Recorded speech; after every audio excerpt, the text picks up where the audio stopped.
Praise the lord. దేవునికి మహిమ కలుగును గాక. ఈరోజు దేవుని వాక్య ధ్యానాంశం ఏమనగా కీర్తనల గ్రంథము 50వ అధ్యాయం 15వ వచనములో ఉన్న వాక్యాన్ని చదువుకుందాం.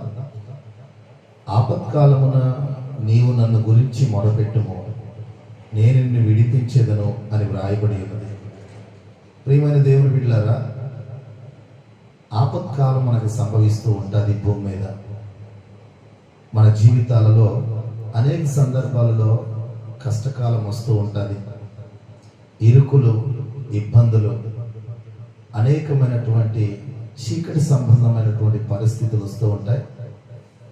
కష్టాలు మానవుని జీవితంలో నిండిపోతూ ఉంటాయి.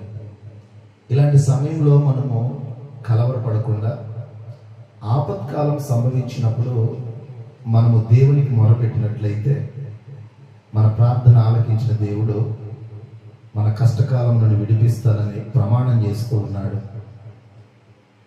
బంధకాలు ఇనప సంఖ్యల వలె మనల్ని బంధించినప్పటికీ మనం కలవరపడాల్సిన పని లేదు.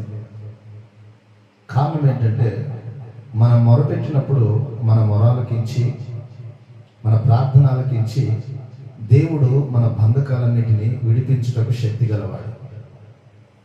మన బంధకాలు ఇనప సంఖ్యల వలె ఉండవచ్చు. ప్రార్థన అనేది అగ్ని వంటిది. ప్రార్థన అనేది శుద్ధి వంటిది.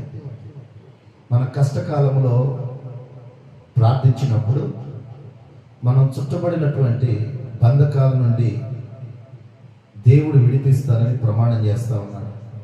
కనుక మీరు ఏ కష్టం వచ్చినా, ఏ బాధ వచ్చినా, ఎలాంటి పరిస్థితుల్లో నువ్వు నడిచినప్పటికీ కూడా వాటికి భయపడక ఆపత్కాలమందు నువ్వు దేవునికి మొరపెట్టు.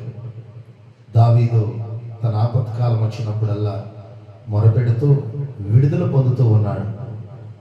కష్ట సమయాలలో మనం దేవునికి మొరపెట్టినప్పుడు దేవుడే మన బంధకాలన్నిటినీ అగ్ని వలె కాల్చి సుత్తితో సంఖ్యలను విడగొట్టి మనకు జయమించును కాక.